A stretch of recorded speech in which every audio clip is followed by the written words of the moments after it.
অন্তর্বর্তী সরকারের প্রধানের কাছে এই আহ্বান জানাতে চাই, আপনি শক্ত হাতে আপনার সরকারকে পরিচালিত করুন। শেখ হাসিনা আশ্রয় নিয়েছেন সেই দিল্লিতে, ভারতে। সেখান থেকে তিনি চক্রান্ত করছেন, পরিকল্পনা করছেন যে কি করে এই গণ অভ্যুত্থানের, এই বিজয়ের সমস্ত ফলাফলকে নস্যাৎ করে দেওয়া যায়। আজকে একটা শোকাবহ দিন, একটা কালো দিন। এই দিনে 2009 সালে বাংলাদেশের স্বাধীনতাকে দুর্বল করে দেওয়ার জন্য, সার্বভৌমত্বকে দুর্বল করে দেওয়ার জন্য এবং যারা লড়াই করে স্বাধীনতা রক্ষা করে তাদের মনোবলকে ভেঙে দেওয়ার জন্য, জাতির মনোবলকে ভেঙে দেওয়ার জন্য এই দিনেই বাংলাদেশের শত্রুরা তারা পরিকল্পিতভাবে একটি বিদ্রোহ ঘটিয়েছে।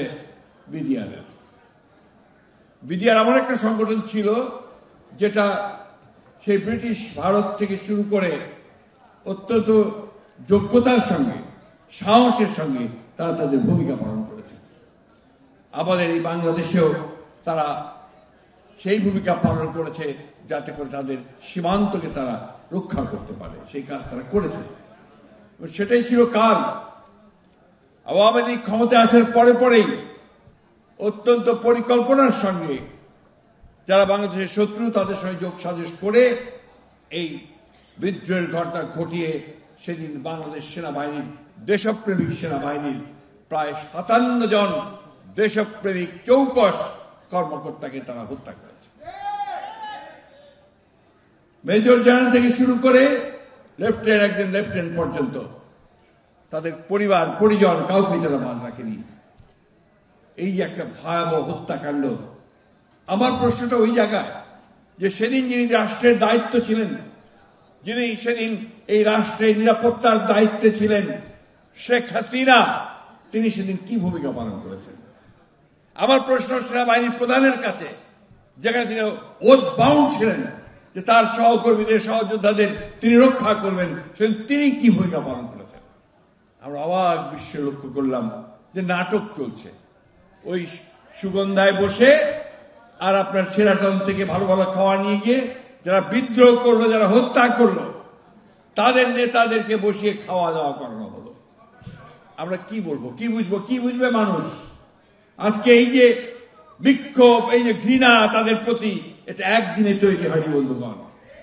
দীর্ঘকাল ধরে প্রকৃতপক্ষে 1972 সাল থেকে এই দলটির প্রতি, এই শেখ মুজিবের প্রতি, এদের প্রতি আমরা ঘৃণা জন্ম হয়েছে বন্ধুগণ। কারণ তারা কোনোদিনই বাংলাদেশের মানুষকে তারা ভালোবাসেনি। তারা ভালোবেসেছে তাদের পদ, তারা ভালোবেসেছে তাদের ক্ষমতা, তাদের পরিবার।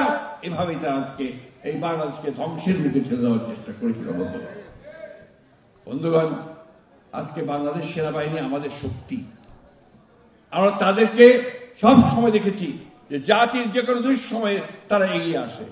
আমরা দেখেছি 1971 সালে যখন গোটা জাতি কিংকর্তব্য বিমূঢ় পাকিস্তান সেনাবাহিনী যখন আক্রমণ করেছে এবং গণহত্যা করছে, সেই সময় এই বাংলাদেশ এই সেনাবাহিনীর একজন অখ্যাত মেজর জেনারেল জিয়াউর রহমান বাংলাদেশের স্বাধীনতা ঘোষণা করে গোটা জাতিকে যুদ্ধে ঝাঁপিয়ে পড়বার জন্য অনুপ্রাণিত করেছে।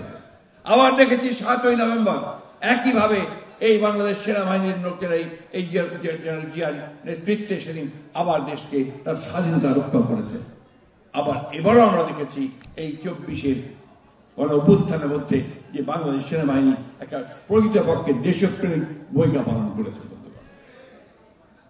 আমি আজকে যে কথাটা বলতে চাই যে আজকে আমাদের বাংলাদেশে যে পরিবর্তন হয়েছে, যে ফ্যাসিস্ট শেখ হাসিনাকে যে বাংলাদেশের ছাত্র জনতার অভ্যুত্থানের মধ্য দিয়ে তাড়িয়ে দেওয়া হয়েছে এবং নতুন একটা সুযোগ সৃষ্টি হয়েছে বাংলাদেশকে নতুন করে গড়ে তুলবার, বাংলাদেশকে একটা গণতান্ত্রিক রাষ্ট্র হিসেবে গড়ে তুলবার, সমৃদ্ধ রাষ্ট্র হিসেবে গড়ে তুলবার, সেই সুযোগকে আজকে আবার ধ্বংস করে দেওয়ার চক্রান্ত চলছে। শেখ হাসিনা আশ্রয় নিয়েছেন সেই দিল্লিতে, ভারতে। সেখান থেকে তিনি চক্রান্ত করছেন, পরিকল্পনা করছেন যে কি করে এই গণ অভ্যুত্থানের, এই বিজয়ের সমস্ত ফলাফলকে নস্যাৎ করে দেওয়া যায়। সেখান থেকে চক্রান্ত করছেন যে বাংলাদেশে কি করে আবার নৈরাজ্য সৃষ্টি করা যায়, একটা অস্থিতিশীল অবস্থা সৃষ্টি করা যায়।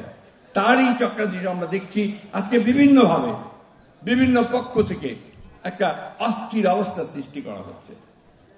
আমি একটা কথা বলি, শেষ করব, যে এই সরকার অন্তর্বর্তীকালীন সরকার এবং ছাত্র জনতার বিপ্লবের মধ্য দিয়ে আসা একটি সরকার। প্রায় 2000 ছাত্র জনতার রক্তের উপর দিয়ে সরকার গঠিত হয়েছে। আমাদের প্রত্যেকের যে আশা, যে প্রত্যাশা, যে এই সরকার জনগণের সেই আশা পূরণ করবে। এবং আমরা বারবার করে কথা বলছি বলে আসছি যে দেশে গণতান্ত্রিক ব্যবস্থা প্রতিষ্ঠা না করলে কোনো মতেই আমরা একটা স্থিতিশীল অবস্থা পাবো না। এবং সেই জন্যই আমরা বারবার করে বলেছি, সেই প্রথম থেকেই বলে আসছি ওই একটি কথাই, যে দেশে একটি প্রকৃতপক্ষে একটি নিরপেক্ষ নির্বাচনের মধ্য দিয়ে জনগণের সরকার প্রতিষ্ঠা করতে হবে। এবং এটার জন্যই আমাদের আন্দোলন করেছি দীর্ঘদিন ধরে। বন্ধুগণ, আজকে সেই জায়গায় বিভিন্ন রকম প্রশ্ন তুলে একটা নৈরাজ্যের দিকে দেশকে নিয়ে যাওয়ার চেষ্টা করা হচ্ছে, যাদিকে নেওয়া হচ্ছে। কিছু সংখ্যক মানুষ তারা অন্যায়ভাবে দেশকে, দেশের মানুষকে তারা আজকে বিক্ষুব্ধ করে তোলার চেষ্টা করছেন। বিভিন্নভাবে সবাইকে রাস্তায় নিয়ে আসার জড়ো করার চেষ্টা করছেন। এবং সেই একই কায়দায় দেশে একটা নৈরাজ্য, একটা এনার্কি সৃষ্টি করার চেষ্টা করছেন। এটা কোনো মতেই বাংলাদেশের স্বাধীনতার জন্য শুভ নয়। এটা কোনো মতেই বাংলাদেশের গণতন্ত্রের জন্য শুভ নয়। এটা কোনোদিনই বাংলাদেশের স্থিতিশীলতার জন্য শুভ নয়। আজকে আমি অনুরোধ করব, আমাদের বাংলাদেশ জাতীয়তাবাদী দলে রাজনীতি যারা বিশ্বাস করেন, যারা শহীদ জিয়ার আদর্শে বিশ্বাস করেন, যারা দেশনেত্রী বেগম খালেদা জিয়ার আদর্শে বিশ্বাস করেন, তারেক রহমানের নেতৃত্বে বিশ্বাস করেন, আপনারা ধৈর্য ধরবেন, আপনারা সবাই ঐক্যবদ্ধ থাকবেন। এবং সেই সঙ্গে সমগ্র দেশের মানুষকে আহ্বান জানাতে চাই যে আজকে এই কাদা ছড়াছড়ি বন্ধ করে, তর্ক বিতর্ক বন্ধ করে সবাই ঐক্যবদ্ধ থাকুন, যাতে করে ঐক্যবদ্ধ থাকার মধ্য দিয়ে আমরা একটা গণতান্ত্রিক জায়গায় পৌঁছতে পারি।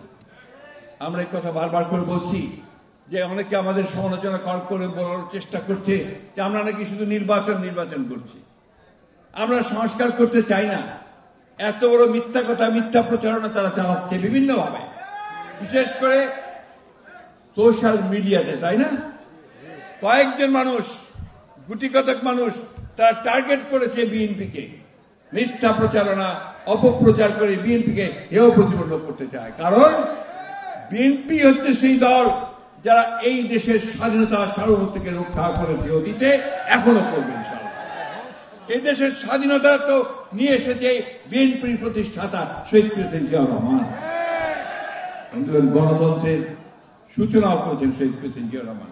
দেশনেত্রী বেগম খালেদা জিয়া দীর্ঘ 9 বছর সংগ্রাম করেছেন এই গণতন্ত্রের জন্য, আর নির্বাসিত হয়ে তারেক রহমান সাহেব আজকে সেই গণতন্ত্রের জন্য সংগ্রাম করেছেন। আমরা প্রায় 60 লক্ষ মানুষ মিথ্যা মামলায় জর্জরিত হয়েছি। আমাদের প্রায় 20,000-এর উপরে বেশি আমাদের নেতা কর্মীকে হত্যা করা হয়েছে। ইলিয়াস আলী সহ 700 জন অত্যন্ত দৃঢ় চেতা নেতাকে গুম করা হয়েছে। আপনারা আয়নাঘর সবাই দেখেছেন, তাই না?